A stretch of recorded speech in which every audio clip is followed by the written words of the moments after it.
Bismillahirrahmanirrahim.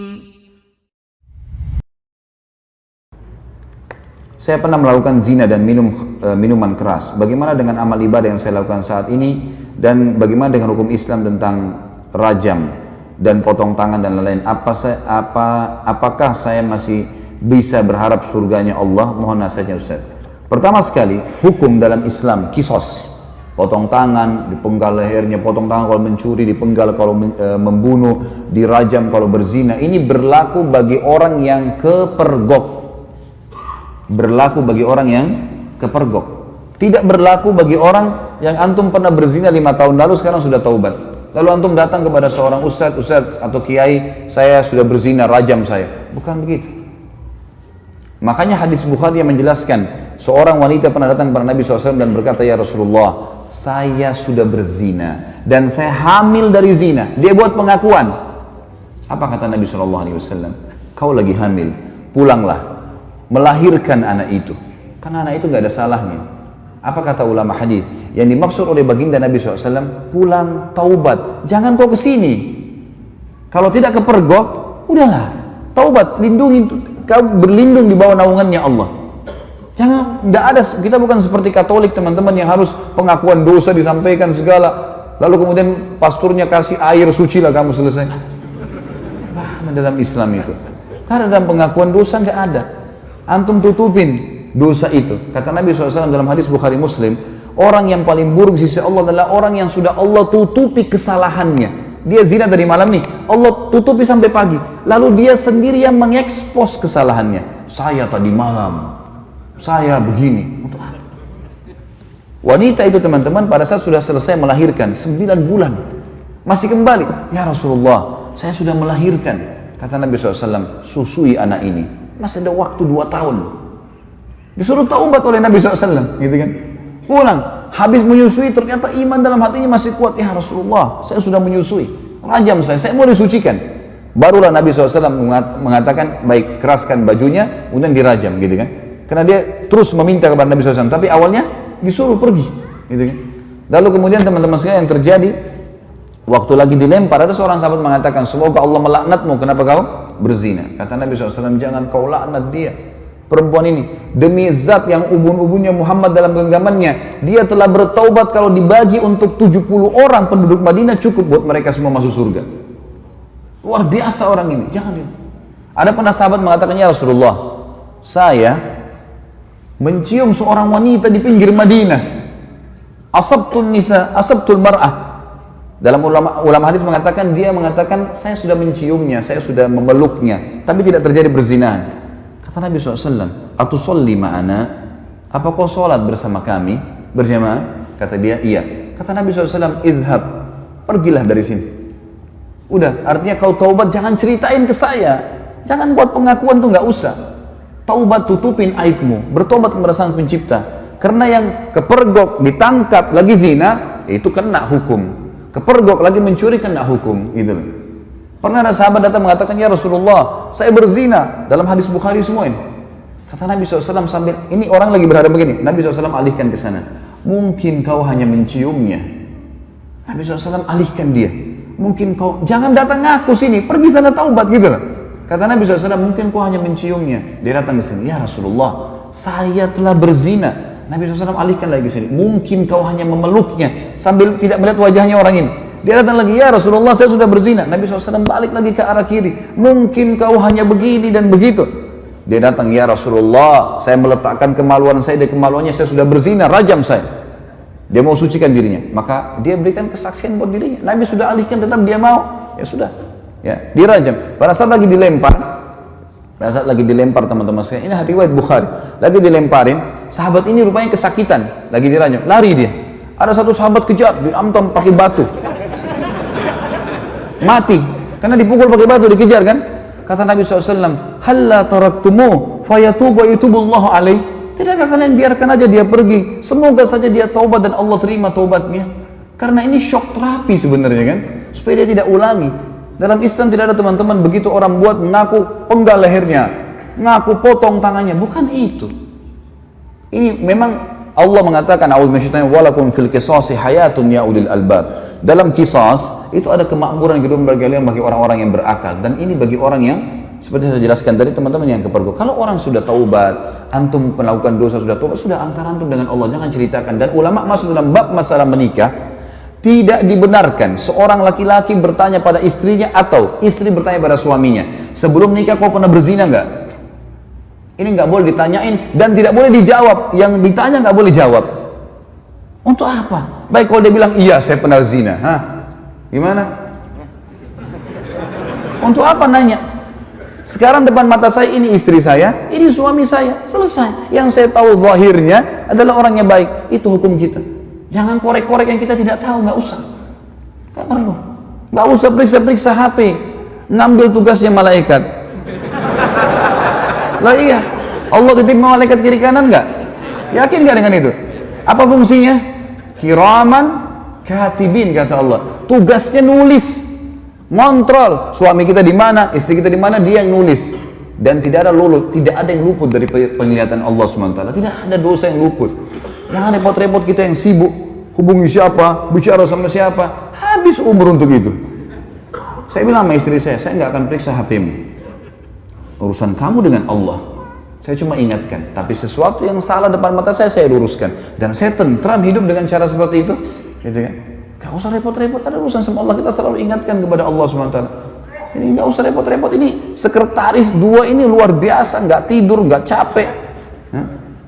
Ma yalfidhu min qaulin, kata Allah, tidak ada satu kalimat yang terlewat illa ladaihi raqibun, kecuali dirakib, dikontrol, diawasi, dicatat semua. Jadi nggak ada sesuatu yang membuat harusnya kita melampaui batas, teman-teman sekalian. Jadi seperti itulah hukum syar'i, ya. Dan yang menjatuhkan vonis hukuman qisas hanya pemerintah setempat. Saya tutup teman-teman sekalian dengan perkataan saya. Banyak orang-orang sekarang yang sering memvonis banyaknya, oh kalau hukum qisas tidak ada, pemerintah tidak terapkan, berarti masalah togut. Togut ini berarti yang disembah selain Allah. Teman-teman sekalian, wahai anak-anak muda muslim, tenangkan pikiran, masukkan iman dalam hati, jangan terbawa dengan arus fitnah yang terjadi. Main vonis pemerintah Indonesia ini kafir, pemerintah ini kafir, pemerintah ini kafir. Ya akhi, siapa kamu? Duduklah, ibadahlah kepada Allah, azan ke masjid, baca Quran, perbanyak ibadah, jaga mulut. Kata Nabi SAW, man kana yu'minu billahi wal akhir falyakul khairan aw liyasmut. Siapa yang mengaku beriman pada Allah dan akhir, dia cuma ucapkan yang baik, yang dia tahu dan dia tahu bermanfaat buat dia di akhirat, atau dia diam. Jangan ikut campur, nggak usah. Sekarang antum memvonis si fulan tidak benar, si fulan tidak benar. Dari mana ilmu antum tidak benar? Indonesia ini bukan negara Islam. Tapi teman-teman sekalian, berapa presiden kita? 5 atau 6 sebelumnya yang sampai sekarang muslim atau bukan? Muslim. Salah satu syarat negara Islam pemimpinnya muslim. Yang kedua, mayoritas masyarakat muslim atau bukan? Nah, tinggal yang ketiga syaratnya, terterapkannya hukum Islam, kan gitu. Baik, pertanyaan di Indonesia, apakah hukum Islam sudah diterapkan? Sudah akhi, sebagian belum. Sekarang begini nanti, ini hukum Islam belum? Bukan duduk di majelis ilmu begini. Takmir masjid, hukum Islam bukan? Azan dikumandangkan, 5 waktu sholat dikumandangkan. Kalau kita Ramadan diiklanin nggak? Baik, kalau kita pergi haji, jemaah haji pergi nggak? Pemerintah buat nggak program haji? Puasa Ramadan, zakat, ada badan zakat nasional, kita bebas. Antum sekarang buat yayasan, kumpulin zakat, sedekahkan, buka rumah anak yatim, buka pesantren. Kita punya pengajian agama, antum nikah dengan cara Islam bukan? Baik, antum cerai, Islam. Ada majelis ulama enggak di Indonesia? Teman-teman sekalian, yang belum diterapkan di Indonesia apa? Pencuri potong tangan, ya? Orang berzina dirajam. Ini bagian daripada syariat, bagian, bukan totalitas syariat di situ. Harus kita tenangkan pikiran dan hati kita, teman-teman. Jangan terbawa cuma emosional dan ilmunya kurang, akhirnya kemana-mana nih, gitu kan? Ban mobil kita kalau bannya lagi kempes, tambah angin saja, jalan. Kita enggak, kempes, buang semua mobilnya. Lah iya, langsung main vonis. Teman-teman, manusia semua bisa berbuat salah, punya kekurangan, gitu kan? Tetapi kita mendoakan. Yang saya lihat adalah kita di Saudi misal contoh ya, saya karena pernah tinggal di sana, saya melihat di setiap mimbar hari Jumat, semua khatibnya pasti mendoakan agar pemimpin mereka dapat hidayah. Bayangkan kalau kita punya, saya dapat data teman-teman di Jakarta Selatan saja, kita punya 2.200 masjid dan musola. 2.200 masjid dan musola. Ini mungkin sejumlah dengan masjid di negara-negara muslim yang lain yang kecil. Ini baru Jakarta Selatan, kita punya 5 wilayah Jakarta. Ada pusat, ada barat, ada utara, ada timur, ada selatan. Ini kalau 2.000 aja setiap wilayah, kita punya 10.000 masjid. Bagaimana kalau seluruh Indonesia? Bagaimana kalau semua orang ini, ya, kalau 10.000 masjid teman-teman, berarti ada 10.000 khatib. Ya. Kalau kita punya, misal seluruh Indonesia, anggaplah 5.000, 100.000 masjid. Semuanya mendoakan, ya Allah berikan hidayah pemimpin kami, ya Allah berikan mereka menerapkan Al-Quran dan Sunnah, ya Allah. Terus kita doakan kebaikan. Masa dari sekian ratus ribu orang mukmin berdoa tidak diterima sama Allah? Daripada kita main vonis, kita main salahkan, comot sana, ganti sini, vonis ini, kehidupan apa ini gitu? Coba kembali kepada ilmu yang benar teman-teman. Sekali lagi saya mengajak anak muda muslim untuk tenangkan pikiran, jangan terbawa arus, tenangkan hati teman-teman, nuntut ilmu, perbanyak ibadah buat antum sendiri. Mati kalau datang kita nggak bisa lepas, nggak harus antum tua dulu baru meninggal dunia. Maka sibukkan pada hal yang bermanfaat. Allahu alam.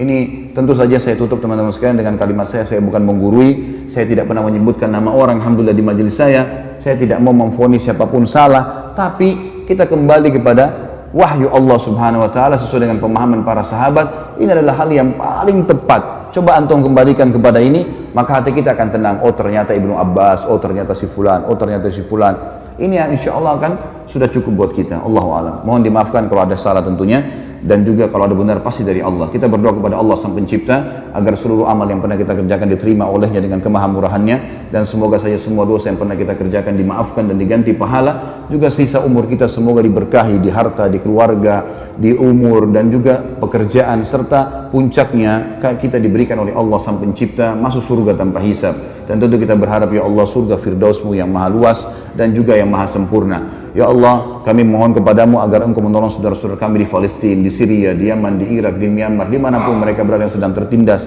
Ikhlaskan niat mereka, terima para syuhada mereka, muliakan Islam di tangan mereka dan tangan kami semua, serta partisipasikan kami bersama mereka di pahala baik dengan doa, dengan harta, juga dengan jiwa kami. Dan semoga dengan kemahamurahan-Mu ya Allah, yang kami yakin Engkau sedang melihat kami sekarang, dan juga malaikat-Mu sedang menghadiri majlis ilmu ini, agar Engkau menyatukan kami semua di surga Firdaus-Mu tanpa hisab, di mana Engkau satukan kami di majlis ilmu yang mulia ini. Tentu selanjutnya teman-teman sekalian kita berdoa, kita berharap agar Allah Subhanahu wa taala sekali lagi mengikhlaskan niat kita, menjadikan majelis ilmu ini sebagai ilmu yang bermanfaat. Dan saya memohon ampun bila ada sesuatu yang salah kepada Allah Sang Pencipta, dan juga untuk saudara kita semua yang hadir di sini, dan kedua orang tua kita dan seluruh muslimin dan muslimat, agar semuanya dimaafkan kesalahan-kesalahannya. Subhanakallahumma wa bihamdika asyhadu an la ilaha illallah astaghfirullah wa atubu ilaik. Wassalamualaikum warahmatullahi wabarakatuh.